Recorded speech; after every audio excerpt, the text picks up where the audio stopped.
Selamat pagi Pak Efri dan Bapak Ibu yang saya hormati. Perkenalkan, nama saya Fiona Melanda dengan NIM 18A1008. Pada kesempatan kali ini, saya ingin mempresentasikan tentang tugas besar PSSB 5 Heritage Building saya, di mana merancang sebuah bangunan rental office dan juga bank yang memiliki 10 lantai. Mari kita mulai. Oke, yang pertama, kita akan masuk ke tapak sendiri. Nah, di tapak ini saya memilih tapak di Jalan Majapahit, Kecamatan Gayamsari, Kota Semarang. Dengan GSB sekitar 23 meter, kemudian KDB 40%, KDH 60%, KLB 3, dan juga luas 120 kali 90. Pertimbangan memilih tapak di daerah Gayamsari adalah selain adanya aspek-aspek ini, menurut RT RW BWK 5, daerah Gayamsari ini sudah merupakan fungsi bangunan sebagai jasa, perkantoran, perdagangan, permukiman, dan juga kawasan industri. Sehingga ini sangat cocok jika digunakan untuk rental office dan juga bank. Selanjutnya kita masuk ke area view. Di view ini kita dapat melihat ini view ke arah tapak, kemudian ini ada view di depan tapak yang merupakan ruko pertokoan, dan juga di samping kiri dan kanan merupakan ruko pertokoan. Kemudian untuk presiden sendiri, di sini saya menggunakan presiden Bank Jateng di Kota Semarang yang memiliki 9 lantai, dan ini juga sama persis fungsinya sebagai rental office dan juga bank. Selanjutnya, untuk konsep bangunannya, di sini saya menggunakan konsep arsitektur modern minimalis dengan adanya permainan warna dan juga material pada fasad. Selain itu, next selanjutnya kita masuk ke perhitungan struktur. Pada bangunan ini, saya menggunakan struktur beton bertulang dengan sistem grid, kolom, dan balok. Kemudian untuk modulnya, saya menggunakan ukuran 8,2296 dikali 5,4 meter. Nah, pertimbangan pemilihan tentang modul 8,2296 ini adalah menyesuaikan dengan penggunaan material yang akan digunakan, yaitu keramik dan juga plafon. Di mana standar keramik yang digunakan adalah sekitar 30,48 cm atau kelipatannya 60,98. Sehingga dengan memperhatikan perhitungan material keramik dan plafon dan juga menyesuaikan dengan ukuran ini dapat meminimalisir adanya sisa material yang terbuang. Kemudian untuk pemilihan bentang 5,4 meter ini menyesuaikan dengan dengan panjang dari mobil yaitu 5 meter, sehingga ini dapat sangat efektif dan efisien digunakan pada daerah basement, di mana dalam satu modul bangunan 8,3 dikali 5,4 ini dapat memuat sekitar 3 mobil pada area basement. Selanjutnya kita langsung masuk ke perhitungannya. Di sini beban kantor ini merupakan standar SNI, yaitu 250 kg per meter persegi. Kemudian untuk menghitung beban hidup ini merupakan luas modul dikali beban dan juga beban reduksi, sehingga muncul angka 10.084,5. Kemudian kita masuk ke perhitungan balok. Yang pertama adalah balok dengan bentang 8,3 meter, di mana memiliki dengan perhitungan tinggi dan lebar dengan rumus 1/10 kali bentang dan juga lebar dengan rumus setengah dari tinggi, sehingga ditemukan 0,83 meter dan juga 0,415 meter untuk dimensi dari baloknya pada bentang 8,3. Kemudian dikarenakan ada 2 sehingga dikali 2 dan muncul volume dari balok muncul 5,17787. Kemudian selanjutnya untuk balok bentang kecil yaitu 5,4 dengan rumus hitung tinggi yaitu 1/10 dikali bentang, kemudian ditemukan 54 cm, kemudian untuk lebarnya setengah dikali tinggi ditemukan 27 cm. Dikarenakan ada 2 juga, untuk menghitung volume dari balok ini sendiri ditemukan 1,57464 meter persegi per kubik. Kemudian untuk plat lantai ini memiliki tebal 12 cm, dan juga untuk menghitung volume platnya kita menggunakan perhitungan bentang dikali dari tebal plat itu sendiri, sehingga ditemukan 53784. Kemudian karena dikurangi oleh balok sehingga ketemu 425.366 meter persegi. Setelah saya hilangkan semua, total volume balok dijumlahkan mulai dari perhitungan volume balok bentang lebar, kemudian balok bentang kecil, kemudian adanya plat lantai sehingga ditemukan 11,54617.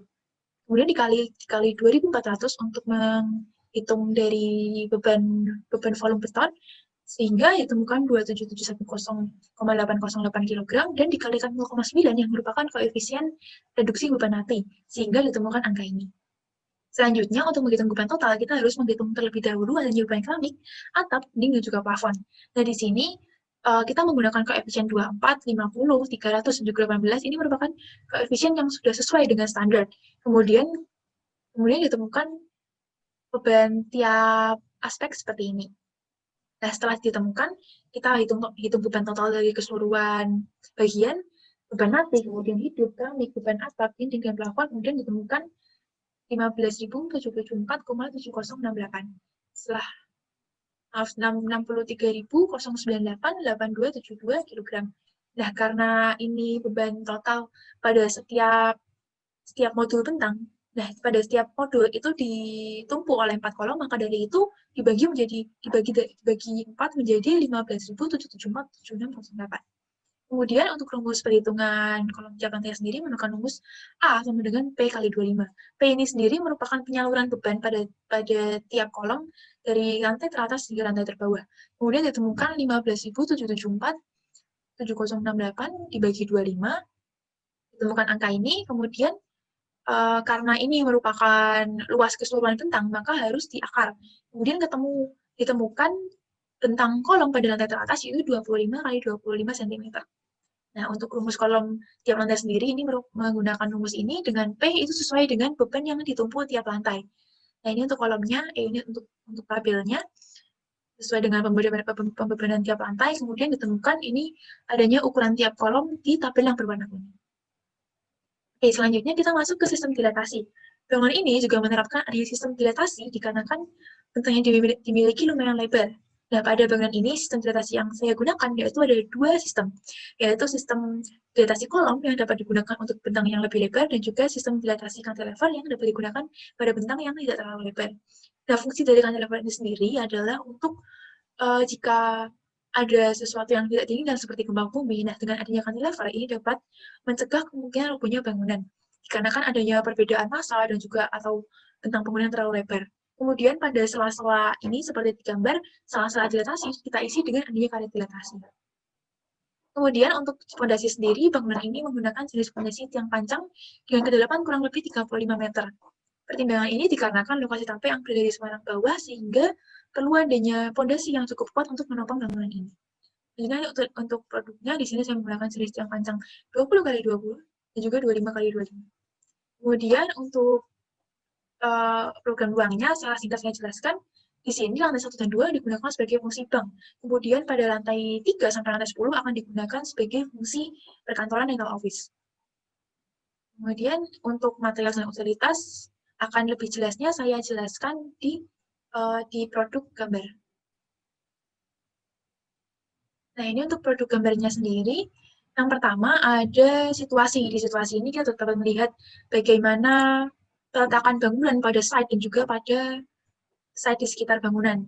Kemudian ini untuk alurnya sesuai dengan panah masuk dari area utara. Kemudian jika kita ingin ke drop off, kita bisa langsung menggok ke arah kanan. Jika kita akan masuk ke basement bisa langsung ke sini. Nah, di sini di bagian saat ini juga terdapat jalan evakuasi yang mengitari sekeliling bangunan sehingga jika terdapat kebakaran atau hal-hal lain ini dapat memudahkan kita untuk mengevakuasi bangunan ini.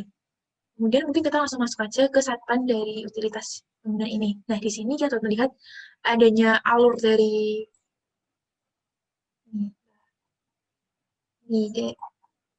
ada septic tank, kemudian resapan, ada ground tank dan juga pompa. Kemudian pada satpan ini sendiri juga terdapat parkir mobil dan juga motor outdoor. Sehingga tidak hanya di area basement yang dapat digunakan untuk parkir, namun di sekitar site juga dapat digunakan. Kemudian tentunya kita masuk ke bagian denah. Pada bagian denah, ini di denah lantai 1 dapat kita lihat bahwa ini difungsikan sebagai area bank. Area bank yang dapat dimasuki oleh publik, di mana dapat digunakan untuk kafetaria juga dan juga ada ruang ATM. Kemudian ini adalah untuk area entrance. Dan pada bangunan ini juga terdapat 2 tangga darurat, sehingga jika ada kebakaran atau hal lain, itu dapat memudahkan penghuni dari bangunan ini untuk melakukan evakuasi keluar bangunan. Kemudian ini adalah untuk lift pengguna untuk ke lantai atas. Nah, di lift ini sengaja saya letakkan di dekat dengan entrance yang juga adanya area kosong di sini, jadi sehingga orang yang ingin langsung ke rental office, tidak ingin ke bank, bisa langsung masuk lalu menggok langsung ke lift langsung ke area rental office. Kemudian ini juga adanya shelf dan juga ada lift barang di daerah ini. Ini untuk lantai 2, pada lantai 2 ini lebih digunakan untuk pengelola dari bank, di mana di dalamnya terdapat ruang staff, kemudian kafetaria untuk staff, kemudian adanya ruang pimpinan cabang, ruang wakil pimpinan cabang, dan juga ada ruang rapat dan juga ruang staff, dan juga ruang servis dan ruang pengelola lainnya. Kemudian di setiap lantai juga dilengkapi dengan toilet di tiap lantainya. Next, ini untuk di lantai 3, ini kita sudah mulai masuk ke area rental office, yang dimana terdapat ruang-ruang kantor yang saling berhadapan, kemudian terdapat rooftop kecil di daerah ini yang dapat digunakan jika ingin bersantai atau sebagai outdoor communal space. Nah, ini kita masuk ke jenjang lantai tipikal, ini mulai dari lantai 4 sampai 10, dan ini juga sama fungsinya sebagai rental office yang dimana dapat ruang kantor yang kalau berhadapan. Ini kita masuk ke basement. Pada area basement ini dapat menampung kurang lebih 50 motor dan juga 30 mobil. Kemudian ini untuk denah utilitasnya akan saya lebih detail jelaskan pada isometri utilitas. Ini untuk lebih jelas kita mengetahui penempatan dari tiap bagiannya. Ini untuk denah pemadam dan juga denah saluran telepon. Ini denah saluran elektrikal, di mana terdapat sound system, kemudian CCTV, jalur AC, dan juga titik lampu. Untuk denah lantai atap terdapat penangkal petir, kemudian rumah lift, kemudian adanya gondola untuk memudahkan pengelola untuk membersihkan fasad, kemudian ada roof tank juga. Ini untuk masuk ke denah pondasi, di sini menggunakan pondasi tiang panjang. Ini adalah peletakan tiap pondasinya, dan ini yang kita merupakan karet dilatasi, di mana untuk mengisi sela antara kolom dilatasi. Kemudian pada area core ini menggunakan fondasi core lancur, dan pada sekeliling basement juga terdapat sheet pile penahan sebagai retaining wall. Jadi kita masuk ke bagian fasad.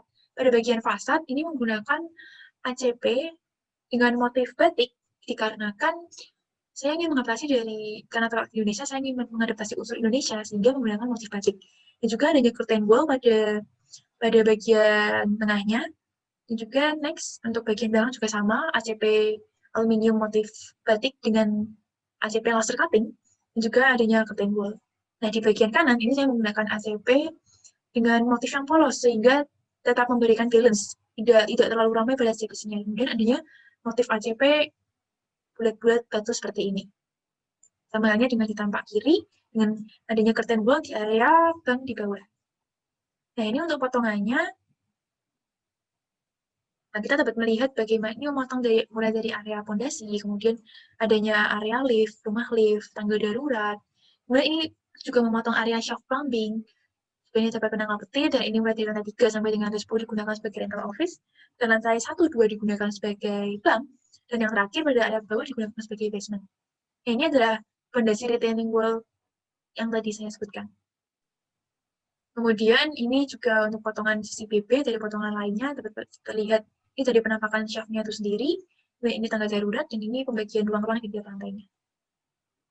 Dan sini mungkin untuk detail akan saya jelaskan lebih singkat karena agar meminimalisir waktu juga.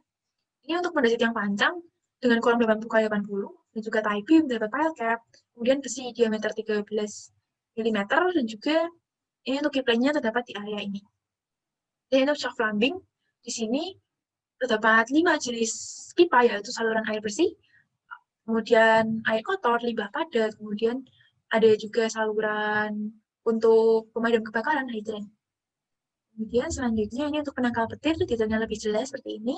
Ini untuk detail hydrant box, hydrant pilar, dan juga sprinkler. Ini untuk detail sumur resapan, ini juga sumur resapan air hujan, dan ini kita masuk ke detail konstruksi dari pondasi retaining wall. Untuk detail pondasi kolom dan balok, kemudian ini untuk detail atap beton. Selanjutnya ini untuk tampak entrance pada area juga dapat dilihat di daerah ini. Ini untuk kaca temper pada bagian pintu, ini untuk denah dari entrance. Kemudian ini untuk detail dari elevator, ini denah dari elevator, ini tampaknya. Kemudian ini detail bagian ini. Kemudian ini ke potongan dari lift elevator. Dan ini kita masuk ke isometri 3D struktur. Ini dari rumah lift, kemudian adanya plat lantai, kolom, dan juga ada pondasi yang panjang di sekeliling. Sekarang kita masuk ke isometri utilitas. Yang pertama adalah isometri air bersih, plumbing. Nah, air bersih pada bank ini berasal dari jaringan air bersih, kemudian ke meteran, kemudian ke ground tank, dari ground tank dipompa untuk menuju ke roof tank. Nah, dikarenakan bangunan ini merupakan bangunan bank dan rental office sehingga tidak ada banyak toilet dan memerlukan banyak air, jadi tidak diperlukan adanya pompa untuk memompa ke tiap lantai. Maka dari itu langsung disalurkan ke tiap lantai, ke tiap toilet pada bangunan ini. Nah, kemudian selanjutnya untuk plumbing air kotor dan juga limbah padat. Maaf, agak lemot. Nah, jadi untuk air kotor sendiri ini berasal dari wastafel, kemudian dari talang yang ada di rooftop, langsung disalurkan ke bawah, ke bak kontrol terlebih dahulu, kemudian masuk ke resapan dan langsung masuk ke saluran kota. Kemudian yang untuk limbah padat itu berasal dari kloset, di tiap toilet setiap lantai, kemudian langsung disalurkan ke septic tank biotek dan langsung masuk ke resapan. Kemudian selanjutnya, kita masuk ke isometri penangkal petir dan juga AC. Nah, untuk isometri penangkal petir, ini dari penangkal petir di area rooftop, saya menggunakan penangkal petir konvensional, sehingga dari penangkal petir ini langsung disalurkan ke grounding yang ada di bawah tanah dengan kedalaman sekitar 3 meter. Kemudian untuk kabelnya sendiri terdapat di luar bangunan. Kemudian untuk isometri utilitas AC, di sini saya menggunakan dua jenis AC, yaitu AC outdoor dan juga, AC sentral dan juga AC split. Untuk AC sentral sendiri berasal dari air panas yang dari chiller, kemudian dibentuk kondensor untuk dikelola, di cooling water didinginkan menjadi air dingin, kemudian kembali ke chiller, dari chiller kemudian dievaporasi menjadi udara dingin dan dibantu AHU untuk disalurkan melalui ducting di tiap lantainya. Kemudian dari ducting ini sendiri, kemudian udara panasnya kembali masuk, diolah kembali ke chiller, dan itu kegiatan itu berulang-ulang berputar-putar sehingga penyaluran udara dingin tetap masuk ke dalam bangunan. Kemudian untuk AC split-nya sendiri digunakan pada area rental office di tiap ruangannya. Dan untuk AC split sendiri, ini di tiap ruangannya ada AC indoor dan juga AC outdoor yang saling berhubungan. Jadi, kemudian next, ini untuk utilitas pemadam kebakaran. Pada utilitas pemadam kebakaran ini jaringan air bersih sama halnya dengan air bersih yang digunakan untuk pemadam kebakaran, kemudian masuk ke meteran, ke roof tank, kemudian masuk dari ground tank langsung masuk ke roof tank, kemudian dipompa ke sprinkler tiap lantai. Kemudian selanjutnya ini adalah untuk utilitas listrik, mulai dari genset, gardu, trafo, dan listrik PLN. Jadi ada dua sumber listrik pada bangunan ini, yaitu dari genset dan juga dari listrik PLN. Kemudian masuk ke MDP, kemudian FATS, kemudian akan dibantu SDP, lalu SDP akan didiskusikan ke kebutuhan di tiap lantai. Seperti ini. Baik, itu sekian presentasi dari saya. Jika ada salah kata, mohon maaf. Terima kasih atas perhatiannya.